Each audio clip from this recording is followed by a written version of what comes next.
Y es lo que nos trajo hasta Lincoln para conocer a Matías, que fue diagnosticado con epilepsia cuando era chico. Me desvanezco. Es como un desmayo sería. Un desmayo y después vuelvo en sí. Pero el cerebro sigue haciendo la acción. Y presentamos los certificados correspondientes para ninguna deuda controlar esa enfermedad. Y bueno, y así estuvo compitiendo. Hasta que llegó a la adolescencia, que fue donde después ya empezó a tener la enfermedad. Y no sé, de verlo de la manera que lo veía Matías, lo único que me salió del alma es decir, no sé, se me murió Matías. Me acuerdo especialmente de él porque fue un paciente que tuvo un rol importante para estimular a otros jóvenes.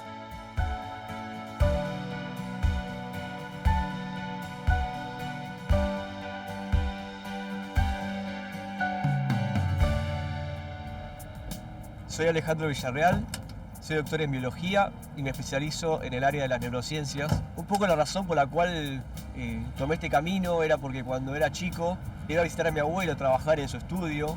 Él era escritor, periodista, y un día charlando con él en la computadora me dijo que escribía, que hacía lo que hacía para retrasar el Alzheimer. Y a raíz de eso, bueno, empecé a preguntar cómo ocurren, ¿no? las patologías en el cerebro, en el sistema nervioso, y de ahí que decidí estudiar biología y especializarme en el área de la neurociencia.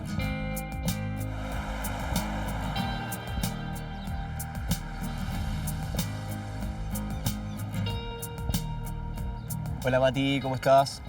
Bueno, para decirte que ya estoy en camino, paré acá a cargar nafta y bueno, en rato te veo, ¿sí? Así que todo tranqui por la ruta. Te mando un abrazo. Nuestro cerebro puede pensarse como una maquinaria súper compleja que funciona a base de señales químicas e impulsos eléctricos. Son las neuronas las que se encargan de transmitir estas señales, ya sea dentro del cerebro, entre distintas regiones, o hacia el resto del cuerpo, por ejemplo, para manejar los músculos. Sin embargo, a veces este sistema de señales falla o en realidad no funciona como uno esperaría que funcione. Esto puede generar distintas consecuencias. Cuando pensamos en el caso de los músculos, puede haber, imaginemos neuronas que estén transmitiendo señales por demás. Puede hacer que haya movimientos involuntarios de los músculos, como puede ser el caso de las convulsiones. Parte de lo que hago o de lo que me interesa también es conocer a personas que quizás padezcan alguna patología, alguna enfermedad. Y es lo que nos trajo hasta Lincoln para conocer a Matías, que fue diagnosticado con epilepsia cuando era chico. Y me interesa conocer cómo él convive con este diagnóstico, con la epilepsia, en su trabajo, en su vida cotidiana. Y además, un dato interesante de él es que es atleta. Matías me desafió a entrenar con él, así que mis zapatillas están en el bolso. Y falta ver si estoy a la altura de las circunstancias.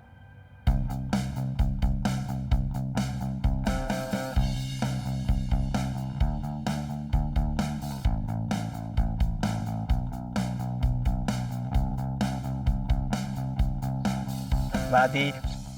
Hola amigo, todo ¿Qué haces, tranquilo. ¿Qué andamos, Ale? ¿Vos? ¿Bien? Bien. Llegamos. ¿Todo bien el día? Todo bien, llegamos bien. Lindo la ruta. Ahora el aceite quiero ver. ¿Me vas a correr?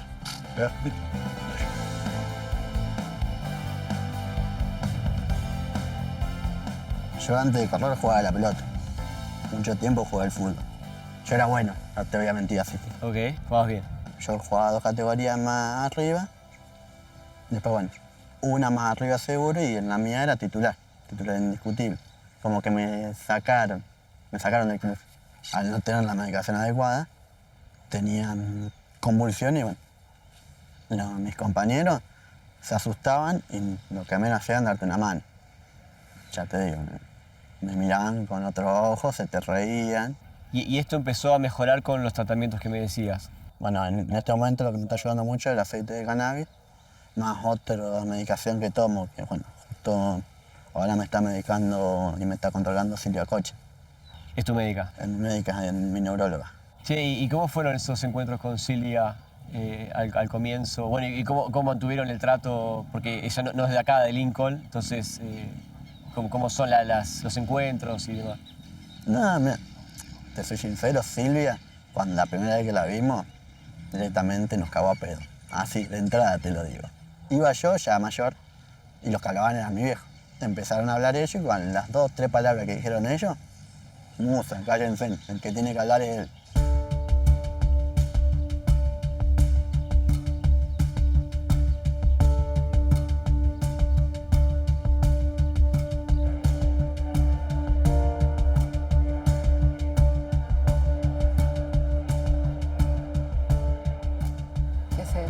Silvia. Tanto tiempo sin hablar. Gracias por Vení que recibirme. te muestro acá. Vamos. Bueno, Silvia, estuve con Mati. Me mencionó tu nombre. Que todo empezó con una especie de reto ahí porque él pasó de la pediatra a verte a vos en el hospital por el tema de su epilepsia que fue diagnosticado. ¿Te acordás de esto? Sí, sí, claro. Me acuerdo especialmente de él porque fue un paciente que tuvo un rol importante para estimular a otros jóvenes. Ajá. Entonces lo seleccionamos por su predisposición y su experiencia para que represente a un grupo de jóvenes en un congreso que se hizo latinoamericano de epilepsia el año pasado en Colombia. Bien. Y él fue becado por la Liga Internacional de Epilepsia y participó ahí, así que por eso es que lo tengo tan presente también, ¿no? Bien. Por eso digo que lo usamos en el buen sentido de la palabra como un referente para otros pacientes. Porque muchas veces hay toda una serie de desinformación que no permiten que sea. Entonces él dio toda su propia batalla, por eso lo tengo tan presente, ¿no? Hay un trabajo muy importante que uno tiene que hacer junto con el diagnóstico y el tratamiento adecuado, que tiene que ver con el impacto social de la enfermedad, Claro. que está dado en la mayor parte de las veces, no por la enfermedad en sí, sino por los desconocimientos que tiene la sociedad, por la desinformación. Esto pasa en el deporte, pero también nosotros lo vemos en la facultad y lo vemos en la escuela.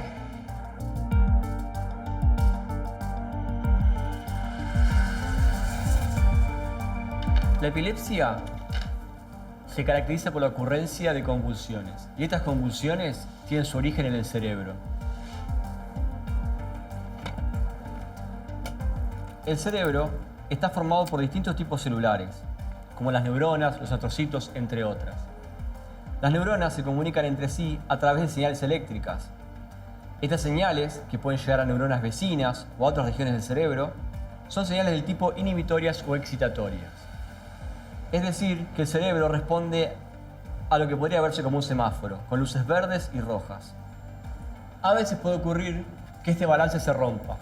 Por ejemplo, que las señales excitatorias les ganen a las inhibitorias y dejen de estar en equilibrio, como por ejemplo cuando ocurre en la epilepsia. Estas redes neuronales, estos grupos de neuronas que se sobreexcitan, como en un foco epiléptico, se dicen que están hiperexcitadas. Y como tal, emiten señales de más, tanto a sus regiones vecinas como a otras partes del cuerpo. Y cuando este desbalance ocurre, en donde las excitatorias superan a las señales inhibitorias, esto es la base de una convulsión cuando esas señales llegan al resto del cuerpo, por ejemplo a los músculos. Bueno, cuando nos conocemos a Silvia empezamos a hacer electrodos profundos. No habían localizado dónde estaba la neurona que estaba haciendo el cortocircuito, dónde estaba el problema. Después, bueno, ya en el cruce pasamos un intercraneal, que es donde te ponen la corona y te buscan ya perforándote la cabeza. Coach nos dice, bueno, si yo estaba de acuerdo, porque ya te digo, primero la primera opción era yo, si yo no estaba de acuerdo no había operación. Obviamente. Yo le di el ok y bueno, recurrimos a la operación. La operación, cuando nos conocemos al neurocirujano, nos dice, no vas a salir curado. Salir curado es como sacarte la lotería, no es.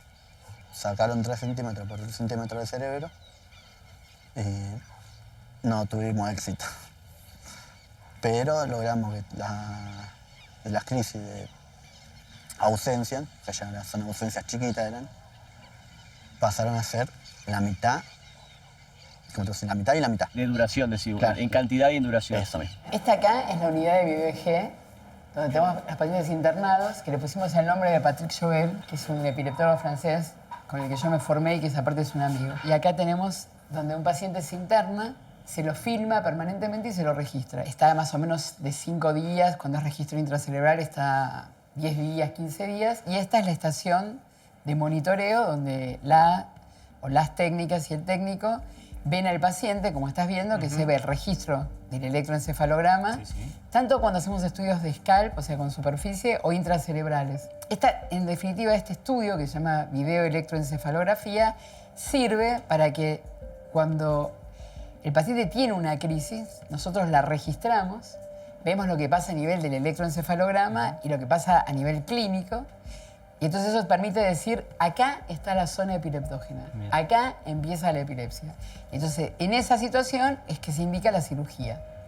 Porque la mayor cantidad de pacientes que nosotros recibimos acá son pacientes candidatos a cirugía de la epilepsia porque no responden a la medicación convencional. Somos el único centro en toda Latinoamérica que está haciendo estudios con registros intracerebrales, donde te permite localizar, en esos casos que es la necesario, anatomía, claro, del la estructura que está afectada, y eso es lo que le decimos al cirujano, esta es la zona que se debe extirpar porque acá comienza su epilepsia, con toda la certeza de que no sea una zona elocuente, o sea, que no sea una zona que se ocupe del lenguaje, por ejemplo.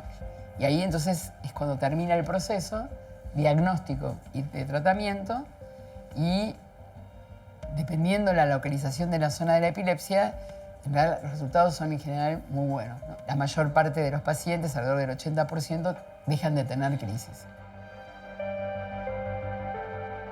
Bueno, Mati nos contó que cuando era chico jugaba al fútbol, jugaba bien, y que él, en sus palabras, él empezó a perder minutos de juego, de que tuvo que dejar de alguna manera, o lo llevaron a dejar jugar al fútbol. Él, sin embargo, después retomó Sí, con creo otro que deporte. él no tuvo que dejar. Lo que crearon fueron situaciones que por ignorancia de los entrenadores lo hicieron dejar. Bueno, él después compite en atletismo, así que... Sí, pero ahí también tuvimos que trabajar mucho. Claro. Porque también ahí, me acuerdo que tuvimos que hacer, con él como con otros pacientes,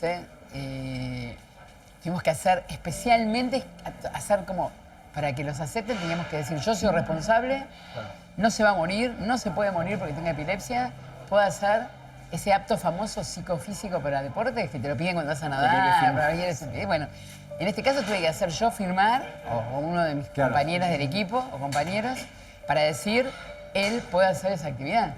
Cuando dan con la medicación correcta, bueno, dejo de tener convulsiones y empiezo a tener crisis. ¿Cómo es el tema de las crisis? ¿Cómo las vivías? Yo no me doy cuenta cuando me agarran, pero sí cuando me pasa. Me estás diciendo que es como una especie de bloqueo de todo. Claro, Y te desaparece. despertás, no sé si te dormís o no, pero te despertás y... Y es como una ves- máquina, ¿viste? La máquina cuando la reseteás, vos la reiniciás, y eso me pasaba a mí, hasta que no volvía ¿Sentías en sí. eso? Yo ya digo, no lo sentía, yo lo vivía. Me desvanezco, es como un desmayo sería. Un desmayo y después vuelvo en sí. Pero el cerebro sigue haciendo la acción. Entonces ya te digo, me dan un pase y yo capaz que sigo haciendo la acción y la tiro afuera, o le doy el pase al contrario. Mira. Para vos, o sea, vos no tenés recuerdo de vivirla en el momento, sino de cómo estabas antes y después que te despertás y pasó algo porque hay Claro, gente sí. mirándote, pero en el medio no te acordás Sí, de nada. no.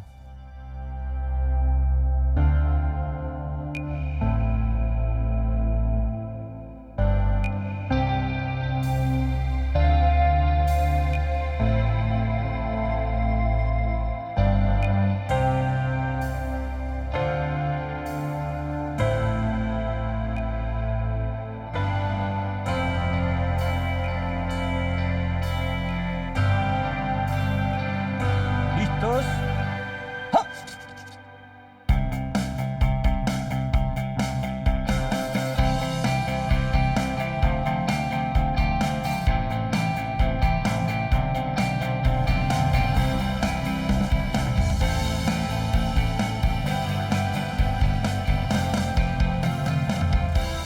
¿Cómo es la rutina que prepara, conociendo la condición de Mati, con su diagnóstico? ¿Cómo se prepara una Sí. rutina, un día de Mirá, entrenamiento? La rutina siempre fue normal. Lo que le daba un poco más de recuperación, ¿viste? Para que no se sobrecargara. Tuve que ver varias veces con varios profes, entrenadores, a veces no discutir, pero hacerle entender que el problema que a veces no me lo dejaban correr porque había momentos que, bueno, tenía esos 2 minutos por ahí que había como que actuaba su enfermedad y entonces no estaba en condiciones de poder competir, y presentamos los certificados correspondientes con los diferentes remedios que tomaba para ninguna duda controlar esa enfermedad, y bueno, y así estuvo compitiendo.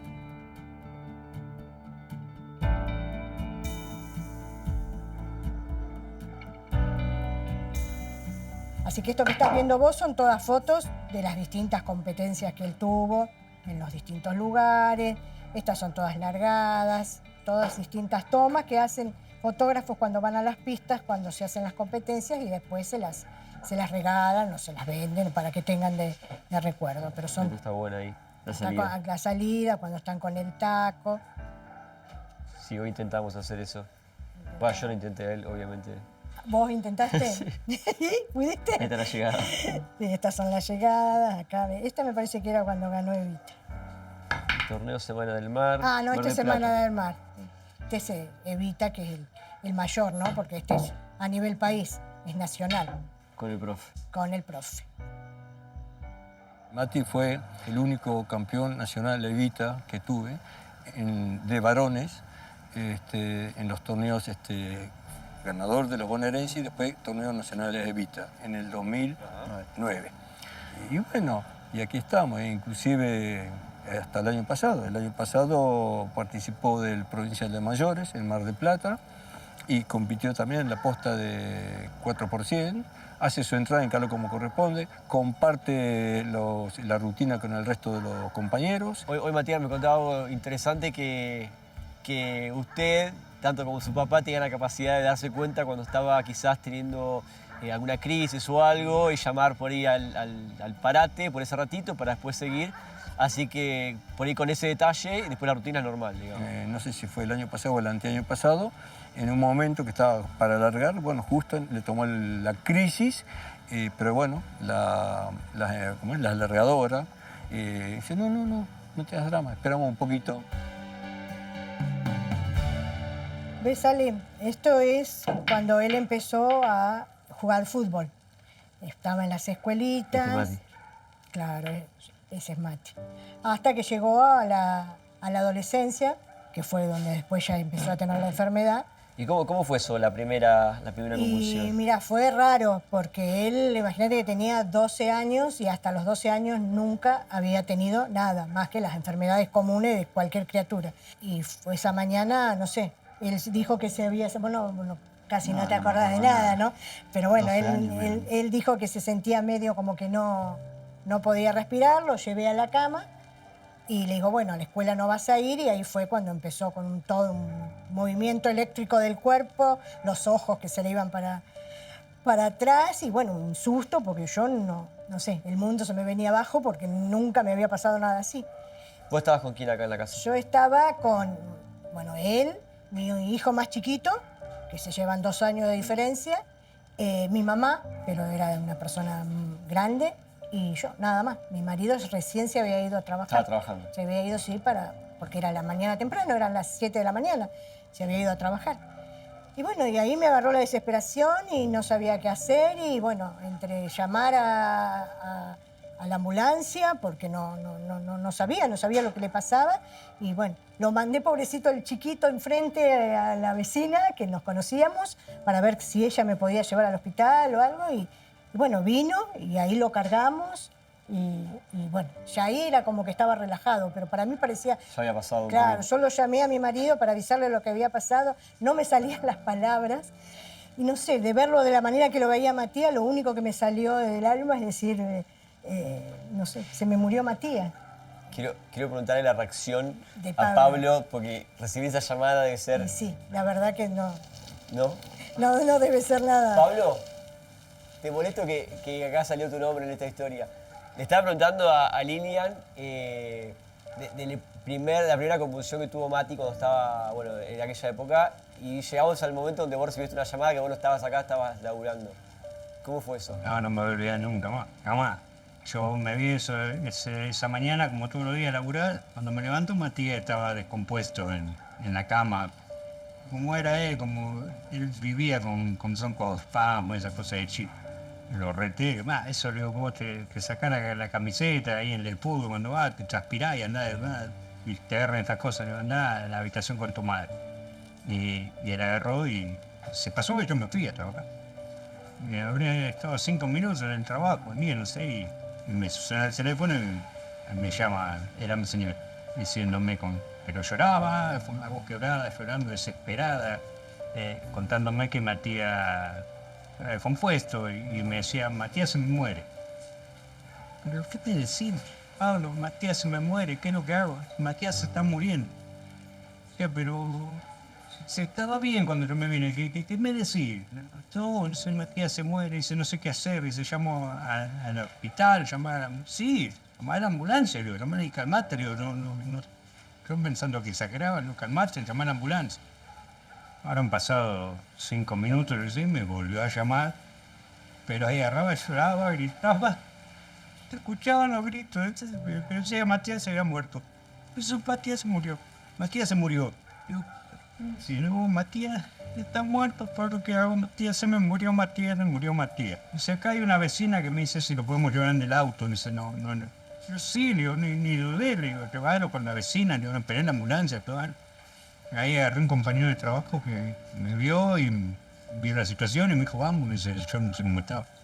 Y agarramos y salimos. En la camioneta yo estaba, no sé, 6 kilómetros de la fábrica donde yo estaba trabajando. Así como llego yo, estaciona el auto de la vecina. Y agarro, lo saco a Matías de los brazos de mi señora.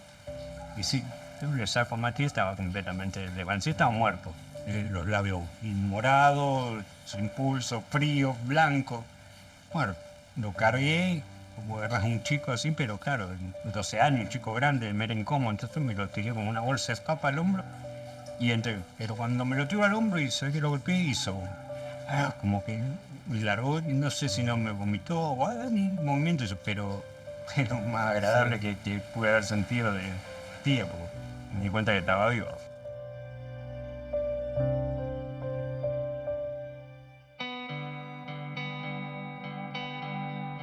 Hay distintas formas de epilepsia en función de dónde está la zona epileptógena y cómo se propaga esa actividad. Lo que es importante también es que el 70% de los pacientes que tienen epilepsia van a andar muy bien y se curan. Es una enfermedad que no afecta ni la inteligencia ni el carácter. Luego lo que ocurre es que dentro de los pacientes con epilepsia hay un grupo, más o menos el 30%, que no responde al tratamiento convencional. Son los pacientes que nosotros vemos en general en este centro y que entonces, si tienen indicaciones porque podemos localizar la zona epileptógena, van a cirugía de la epilepsia, y si no, contamos desde hace unos años con otro tratamiento alternativo, que es el cannabis. Especialmente con el CBD, que es uno de los componentes de la planta de cannabis, que tiene un efecto muy beneficioso y terapéutico en los pacientes con epilepsia, ¿no? O sea, la hipótesis que se tiene es que el cannabis, el CBD particularmente, actúa como un inhibidor de esta red neuronal que está hiperexcitada. Y entonces esa reducción en la excitabilidad hace que tenga un efecto positivo y el paciente deja de tener crisis o tiene una reducción importante de las crisis. Realmente es muy interesante porque tiene muy pocos efectos adversos y los que presentan no son severos, o sea, uno no tiene que sacar a un paciente como pasa con las otras drogas. Entonces, esto es lo que más o menos Eso deja más claro, digamos, por ahí el mecanismo, lo que está en... Sí, pero también te cuento que casi no se conoce el mecanismo de acción último de ninguna de las drogas que se usa para la epilepsia. Totalmente. Entonces, no es que es una situación... digo porque hay gente que no está de acuerdo y dice, ¿cómo es que se usa? Y así se usan casi todos los medicamentos. Creemos que la capacitación es el mejor recurso con el que contamos. Lo estamos viendo inclusive en este último tiempo, los últimos 2 años que estamos haciendo capacitación en cannabis, donde tenemos una inscripción masiva y lo hacemos entre el CONICET, nuestra unidad ejecutora, la Universidad Arturo Jauretche, porque cuando la gente se informa y le dan la mejor información, mejor me refiero a que la dan los que saben. Nosotros venimos remando hace mucho tiempo en lo que ahora está más de moda, por suerte, que se llama medicina translacional. ¿Qué quiere decir eso en concreto en nuestra práctica cotidiana? Bueno, nosotros generamos un servicio de excelencia asistencial donde llega un paciente en un hospital y viene a un hospital público que no tiene que pagar nada, que es gratuito, se atiende porque es derivado por otros colegas, neurólogas, porque tienen formas de epilepsia refractaria, entra en un protocolo diagnóstico que nosotros hacemos y todo eso está enlazado y trabajando con una cuestión que también es una preocupación para nosotros, que es que mejorar la calidad de vida de una persona tiene que ver con una cosa muy global, con un todo. Entonces no termina el acto asistencial porque uno le da un medicamento. Entonces, mucho menos en la epilepsia, donde el paciente, como comentaba, vive muy afectado por la enfermedad por situaciones de discriminación. Entonces nosotros tenemos un trabajo muy global con el paciente, con su grupo familiar, con la comunidad, donde por eso damos continuamente cursos de capacitación Porque creemos que aunque sea más largo, más duro, más difícil, no hay con qué darle.